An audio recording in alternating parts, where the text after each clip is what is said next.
Oi, e aí? Estudou direitinho nossa primeira aula de elementos de apoio? Fez todos os exercícios? Fez, não fez? Bom, tudo bem. De qualquer modo, é bom ir se preparando, porque hoje a gente vai entrar de sola nisso aqui, ó. A gente vai estudar as buchas, tá ligado? Esse é o tema da nossa segunda teleaula de elementos de apoio, dentro do curso Elementos de Máquinas. Você vai ver como é que as buchas apareceram no mundo da mecânica. Vai ver em que situações elas são usadas. Vai saber como elas são classificadas como buchas de fricção radial ou buchas de fricção axial. E você vai conhecer também as buchas guia, que são usadas para furação e alargamento. Bom, como você já viu, hoje é o dia das buchas aqui no Telecurso Profissionalizante. E pode se preparar, porque as buchas estão soltas.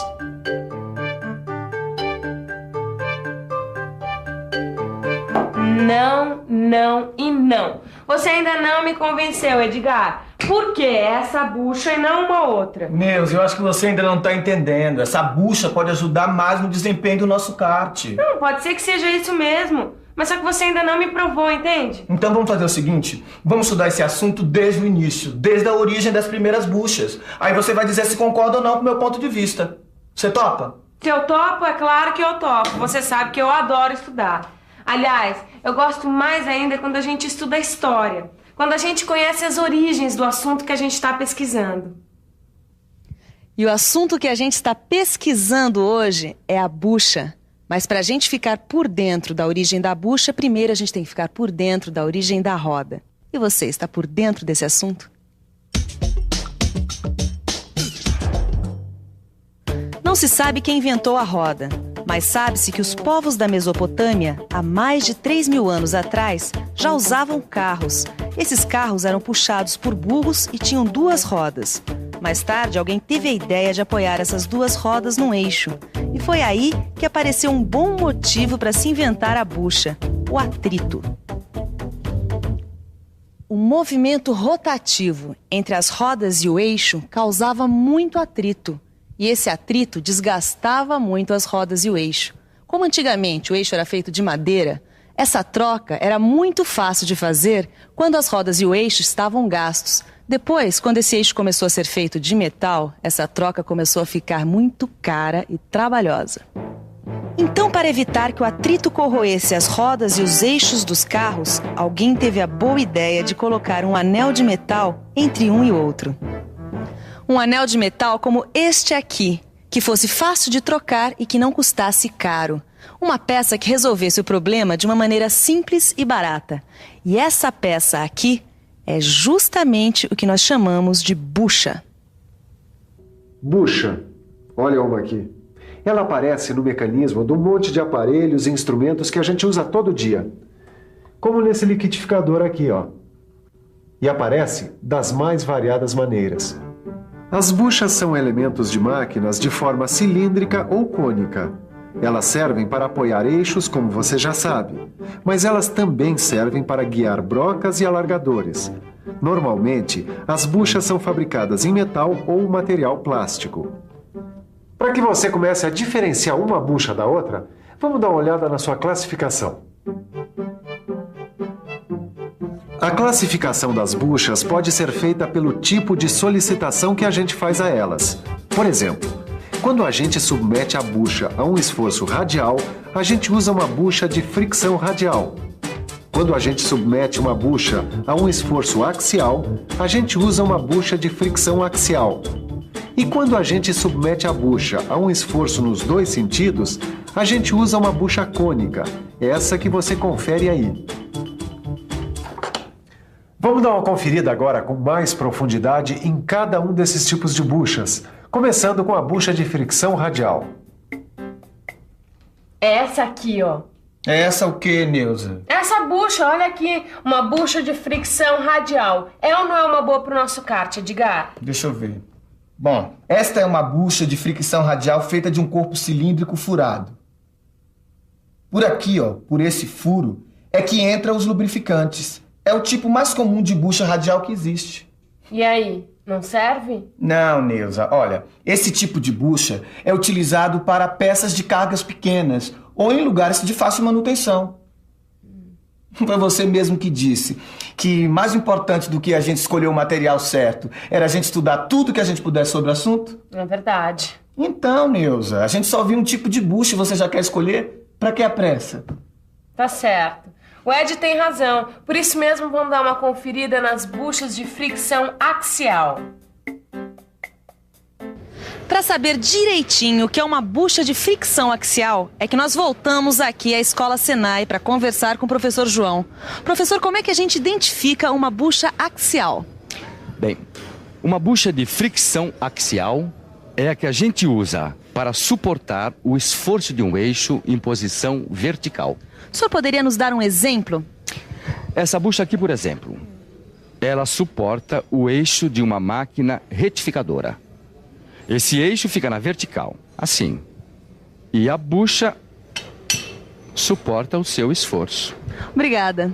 Vamos conhecer agora uma outra bucha, a bucha cônica. Essa bucha é do tipo que a gente usa para suportar um esforço duplo, ou seja, a bucha cônica suporta tanto o esforço radial quanto o esforço axial. Quase sempre, a bucha cônica precisa de um dispositivo de fixação e por isso mesmo ela é muito pouco usada. Bom, Edgar, agora a gente já estudou os 3 tipos de bucha.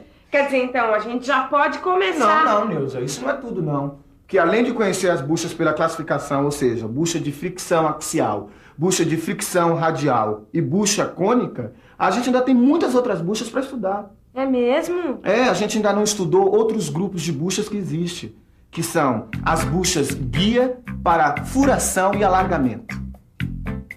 Buchas guias são aquelas que orientam uma ferramenta para que ela possa se autoposicionar num dispositivo de furação. Quer dizer, é com elas que a gente consegue ter uma posição correta de uma superfície usinada. Professor João, por favor, gostaria que o senhor nos explicasse um pouco mais como são as buchas guias.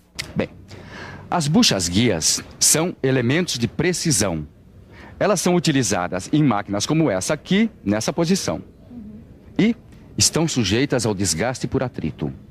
E de que material são feitas as buchas guias? Bom, justamente para suportar o atrito, elas são feitas em aço duro, com superfícies bem lisas e, de preferência, retificadas. Bom, estou imaginando que existem diversos tipos de buchas guias com vários materiais, um para cada tipo de situação, é isso? Exato. Essa aqui, por exemplo, é uma bucha pequena. Ela é feita em aço carbono temperado ou nitretado.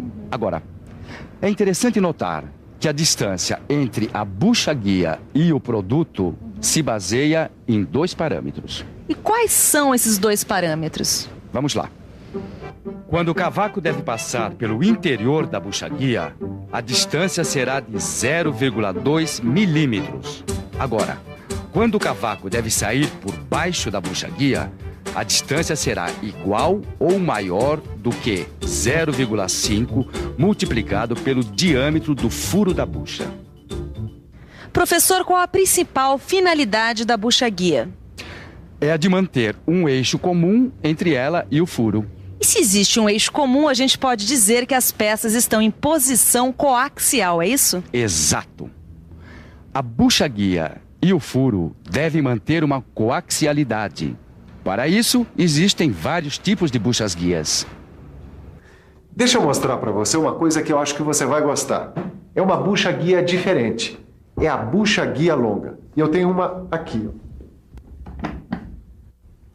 A bucha guia longa é usada quando a distância entre o produto e a base de sustentação da bucha for grande. E ela deve ter as seguintes características. O ajuste se dá com a diferença entre o H7 e o N6. A distância que você vê aí, indicada pela letra E, deve ter a saída por baixo do cavaco. A bucha deve ter a borda para a limitação da descida. O diâmetro, o D minúsculo, será conforme a ferramenta rotativa. E o diâmetro maior, o D maiúsculo, deve ser maior que a ferramenta rotativa. Agora preste atenção. Quando 2 furos estão muito próximos um do outro, a gente usa buchas guia com borda e travamento entre si. Ou usa uma bucha guia com diâmetro que comporte os 2 furos e travamento lateral pelo parafuso. Agora, se for necessário trocar a bucha-guia durante a usinagem, como é que a gente faz? Aí preste atenção. Nesse caso, a gente usa a bucha-guia do tipo removível com ajuste H7J6, com cabeça recartilhada e travamento lateral por parafuso de fenda. Existe ainda um montão, uma variedade enorme de buchas-guia, inclusive buchas-guia tecnologicamente muito sofisticadas, que servem para 3 usos diferentes. Aí é você quem vai escolher. De acordo com o projeto de dispositivos, é que a gente define o tipo de bucha-guia que vai precisar. Concorda? E aí, Neuza, concorda comigo que pra gente escolher bem uma bucha tem que ter isso bem claro? Ah, eu nunca pensei que eu fosse aprender tanta coisa quando eu só queria descobrir uma bucha legal pro nosso kart. Bom, agora você tem condição de saber isso e muito mais, né? Porque você parou, pensou, estudou. E você também só tem a ganhar se estudar direitinho tudo que aprendeu na nossa teleaula de hoje. E um bom começo para isso é pegar seu livro, ler a lição e fazer todos os exercícios. Além disso, você vai se preparando para a nossa próxima teleaula, onde a gente vai estar estudando mais um elemento de apoio. Bom, por enquanto vamos ficando com a revisão. Tchau, Edgar. Tchau, Neuza. E atenção, se liga aí que é hora da revisão. Na teleaula de hoje, a gente estudou um elemento de apoio chamado bucha. A gente viu que existem buchas de fricção radial, de fricção axial, buchas cônicas e as buchas guias. Meu chapa, agora é com você. Vai ficando esperto aí que na próxima teleaula tem mais. E você já sabe, né? Para quem estuda, tudo é mais fácil. Para quem não estuda, a coisa é bem mais difícil. E a escolha é sua. Bons estudos e até a próxima.